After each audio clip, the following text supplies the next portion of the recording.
Have you ever heard about the incredible night in 1948 when Paramahansa Yogananda's disciples witnessed something beyond this world? This testimony comes from Daya, one of Yogananda's closest disciples. She would later become president of Self-Realization Fellowship. But back in 1948, she was still a young devotee, and what she saw changed her forever. That evening, Daya was in the office when something strange happened.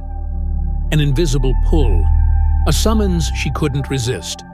She left everything and went to the master's room. The door was open.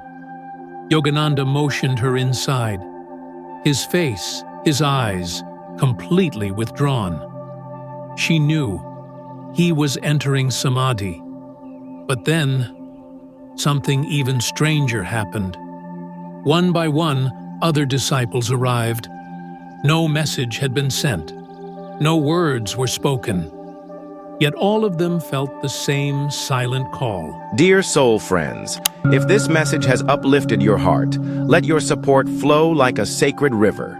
Subscribe to this channel and let the light grow. Leave a like if your spirit smiled, and write your thoughts in the comments below. Soon the room was full. Daya, Anandama, the Lewises, and others. They sat on the floor, Yogananda in his chair, and then he spoke. I don't know what is happening to me. Divine Mother is calling me within. I don't know if she's going to take me from this body. And with those words, he went deep. But what exactly is Samadhi? In the Indian traditions, Samadhi is the ultimate state of meditative absorption, the stilling and unification of consciousness, often described as direct communion with the Absolute. In Patanjali's yoga system, it is the crown of the eight-limbed path. In Buddhism, it's right concentration on the Eightfold Path. How can we approach Samadhi in our own lives? First, walk the classical path. Patanjali's 8 limbs begin with yama and niyama, ethical foundations like non-harm, truthfulness, self-discipline, study, and devotion.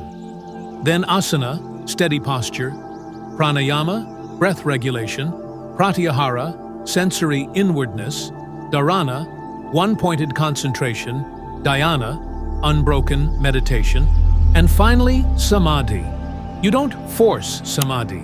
You prepare the ground so it flowers naturally. Practice is sequential and reinforcing. Second, cultivate daily concentration practice.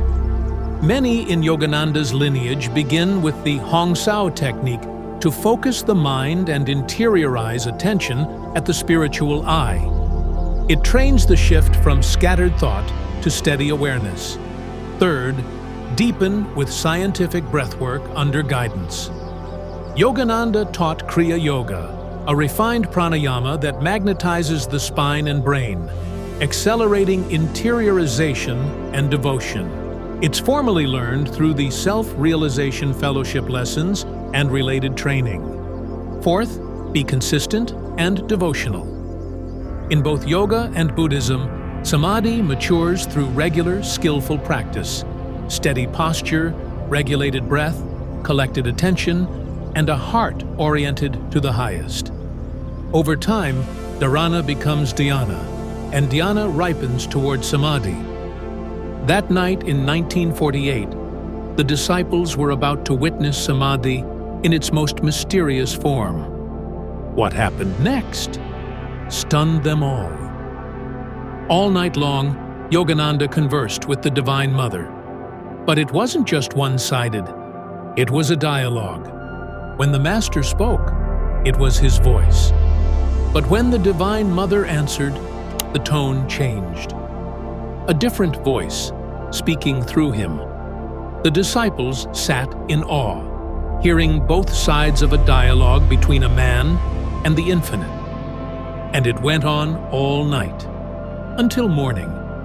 By 9 or 10 o'clock, Yogananda began to return. Daya said she felt as Arjuna must have felt after Krishna revealed his cosmic form, overwhelmed, humbled, almost afraid. She wondered, would I ever again be able to approach my guru the same way? But then Yogananda looked at them and said, I will always be in this state now, but no one will know. And just like that, he drew the infinite back within himself. Once again, he became their beloved master, father, mother, friend. That night marked a turning point. Soon after, Yogananda explained, Divine Mother didn't take me. I still have work to do. From then on, he withdrew into greater seclusion. He gave fewer public talks, spending longer periods in the desert retreat. And to disciples who missed him, he said, I can do much more now to reach others with my pen. And so he poured himself into writing. He revised the lessons. He worked on whispers from eternity with Tarama. He dictated manuscripts for hours while disciples typed. Sometimes they reminded him, Master, you've been sitting too long. Shouldn't you rest? Shouldn't you eat? But his reply was always the same. No, my consciousness is in it. I have to finish. I have to finish. That night in 1948 was not just an event. It was a doorway, a glimpse into the infinite, a mystery that still echoes through Yogananda's words today. If this story inspired you, like the video so it reaches more seekers, subscribe to Journey into the Infinite, turn on the bell, and comment below. What step are you taking this week toward deeper practice, ethics, breath, concentration, or devotion?